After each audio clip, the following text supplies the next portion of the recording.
22 ways a narcissist offers a false apology. That's what we're talking about in this video.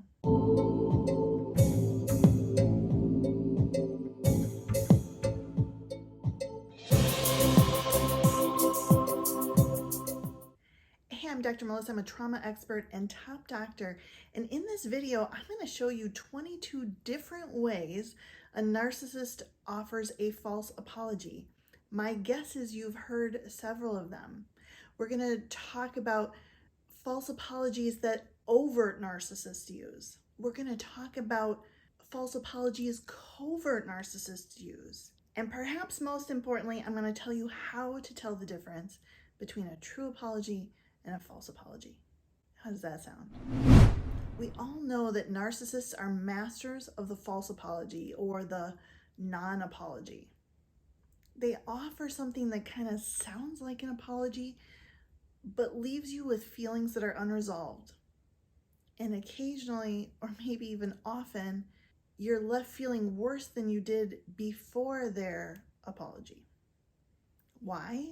The narcissist offers words that are designed to have an intended effect. They don't actually acknowledge or regret any wrongdoing. The narcissist apologizes when to do so positively impacts them in some way. So let's look at the nature of a true apology first. A true apology includes an acknowledgement of wrongdoing, ownership of one's actions, and an understanding of the impact that those actions had on you. A true apology includes an I statement to take ownership and a you statement to acknowledge the impact their behavior has had on you. Examples might include, I'm sorry I hurt you. I'm sorry I worried you. I'm sorry I broke your vase. I know it was important to you and I'd like to replace it. And to be truly accountable, someone may offer an explanation, but not an excuse. An excuse is specifically designed to avoid accountability. So how do you tell the difference between an explanation and an excuse? You look after the because. I only said that because you made me so angry is an excuse. I snapped at you because I'm hangry and I'm really sorry is an explanation and an apology. So the narcissist's non-apology comes in 3 different shapes and sizes. First, the apology without an actual apology. This is the overt narcissist's go-to non-apology. Their lips are moving, but they're not making any meaningful attempt to improve the relationship. Examples include, I'm sorry you're upset. I'm sorry I forgot you can't take a joke. I'm sorry you heard me wrong. I'm sorry you don't remember that conversation. I'm sorry you misunderstood. I'm sorry you're so angry. I'm sorry you're unable to hear me right now. I'm sorry we're not getting anywhere with this conversation. You get the idea. There is zero accountability here. These non-apologies, the overt narcissists' non-apologies, are all about blaming you and pointing out your perceived inadequacies. If this is clicking, if this is creating some eye-opening ahas for you, like and subscribe. Click that notification bell because we release videos like these every week. Next, we're going to talk about the covert narcissist's subtle false apology. This one is so subtle. It actually sounds like an apology, but it doesn't leave you feeling validated or understood. Here's some examples. I'm sorry I overreacted. I was really tired. I'm sorry I dropped the ball. I wasn't at my best today. I'm sorry. I won't let it happen again. I'm sorry I forgot. I'm sorry. There's nothing I can do about the past. Can we just move on? I'm sorry I didn't get it done today. I just wasn't feeling well. I'm sorry I took your car without asking. I needed to get to work. I know what you're thinking. You're thinking these sound pretty good, right? No, wrong. There is no you statement. These apologies do not address the impact that their behavior has had on you.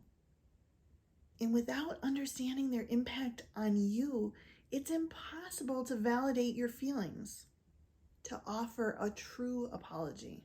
And worse yet, the covert narcissist offers lip service only. They don't repair their wrongs. They don't learn from their mistakes.